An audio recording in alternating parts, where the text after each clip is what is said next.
Hey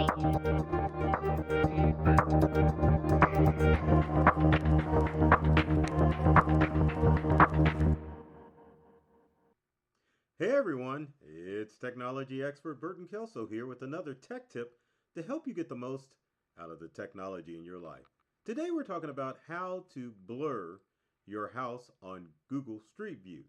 Now, Google Street View is a wonderful tool because it allows you to get a panoramic view of your home, of your neighborhood, and anywhere in the world. There's even been Google Street View photos of Antarctica, so it's an awesome tool. But the unfortunate thing about Google Street View is that there can be some privacy issues when it comes to Google Street View. One of the things Google does not do as far as blurring information on Google is your home. Now, keep in mind, Google does blur information such as driver's license plates and other things in order to protect your privacy. But your home is not one of those things that's blurred on Google Street View. And that may be a good idea for you to take steps into your own hands and blur your home or homes, depending on how many you have, on Google Street View.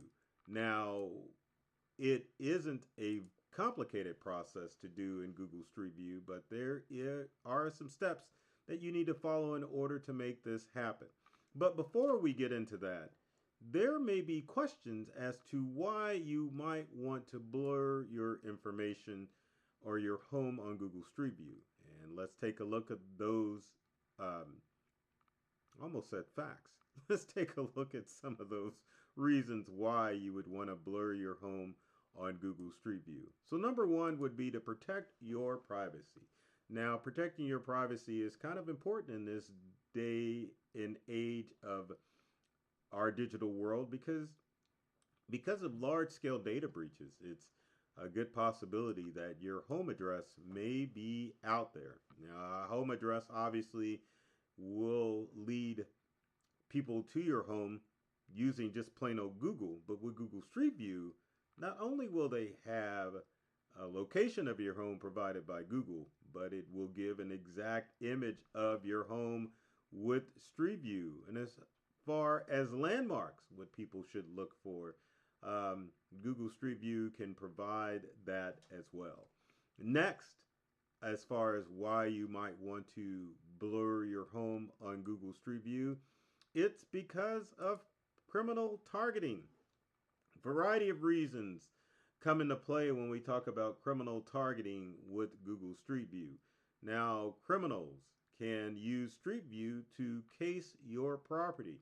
Let's say you do become a target or your neighborhood is a target for criminals to peruse. Now, with Google Street View, it allows them to conduct a three-dimensional image of your neighborhood, what cars may be parked in front of your home, because Google Street View can provide that. Also, criminals can look at various entry points on your home and to find out vulnerabilities if it is available on Google Street View. Now, it's one thing if a criminal has your home address because it's been leaked on the web, but to allow them access to case your home may be a good reason to blur out that home on Google Street View. Next reason is to control your digital footprint.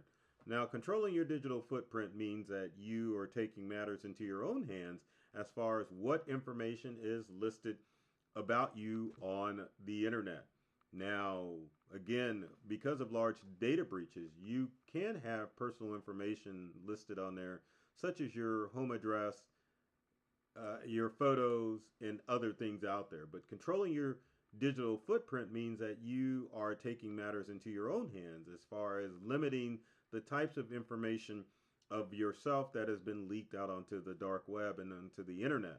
Now, controlling your digital footprint not only means that you're locking down your social media accounts, but it also means that you're controlling the images of yourself and your family and your home that are listed on the internet.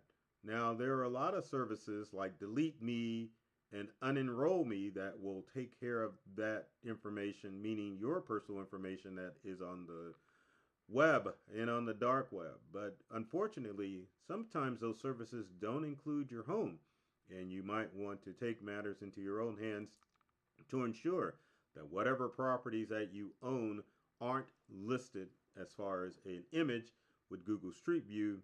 And if you aren't aware, not only does Google Street View provide a panoramic or drive by view of your home, with the correct search, people can find a still image of your home, and a lot of those images come directly from Google Street View. And then finally, if you want to avoid unwanted exposure, then that would be a good reason why you would want to make sure that you are blurring your house on Google Street View. Now, one of the things that we don't talk about with Google Street View is not only the blurring of your home, but also the blurring of any unwanted images that may occur on Google Street View while you're in front of your home. You may be walking with your kids on Google Street View, and maybe you don't want those images of your kids to appear on Google Street View. Maybe embarrassing images as far as exposure is concerned. But again, keep in mind, or at least take a look at your home and see what's listed on Google Street View, and then you can decide if you want to blur yourself or your home from Google Street View. One instance that you can think about as far as unwanted exposure or at least controlling your privacy is that Google Street View has picked up some unusual things when the Google car goes driving by. There's been images of people walking down the street, images of homes on fire or cars on fire. And with that, you can always go into Google, blur those images so those embarrassing moments don't occur with Google Street View. Now, here's the kicker, and it's going to be a challenge because I don't want to expose my information with Google Street View, but we're going to pull up Google Street View anyway. We're going to pick probably a business and find out where and try, well, not necessarily try, we're going to pick a business, we're going to blur it out, not really, but at least you'll get an idea of how to blur your own image using Google Street View. So here goes. Let's clear the map.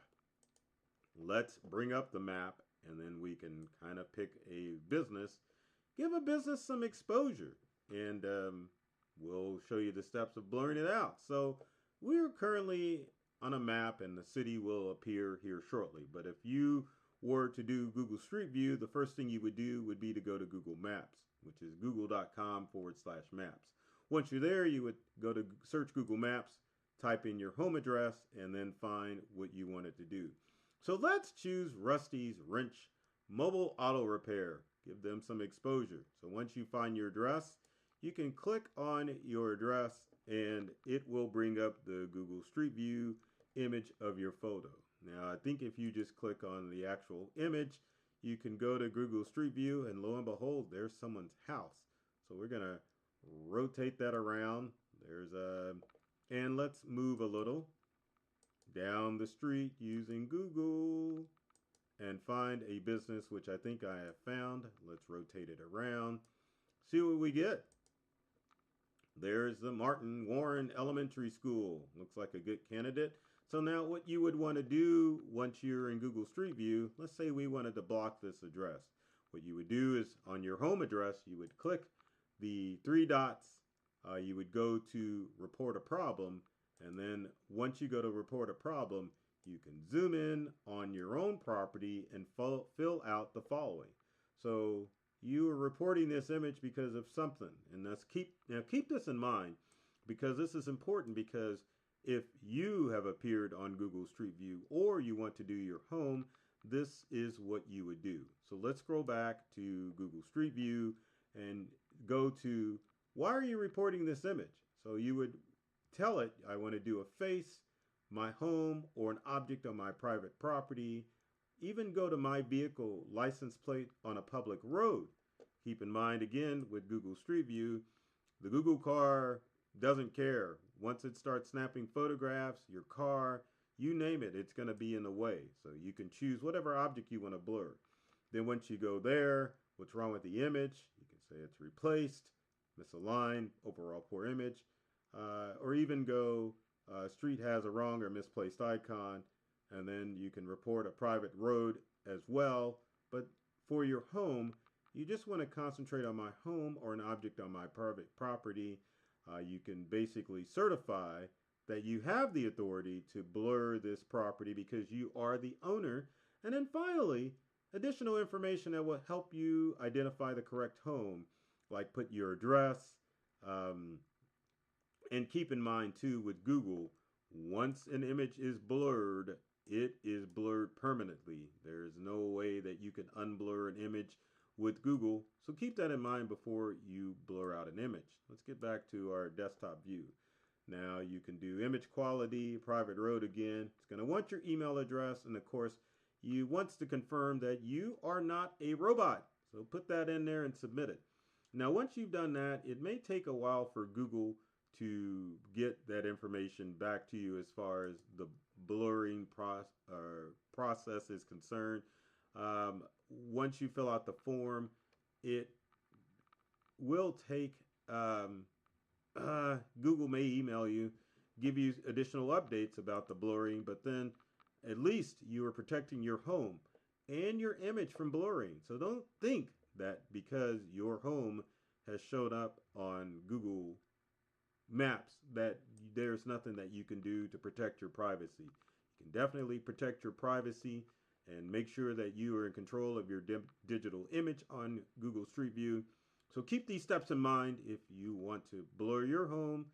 Give instructions to friends on how they can blur their homes or private property, and instructions on if someone or yourself were caught on Google Maps with Street View, you can go and blur yourself out as well. With that said, you got comments or questions, leave them in the comment section below. I'd love to help you out and help you blur out your home.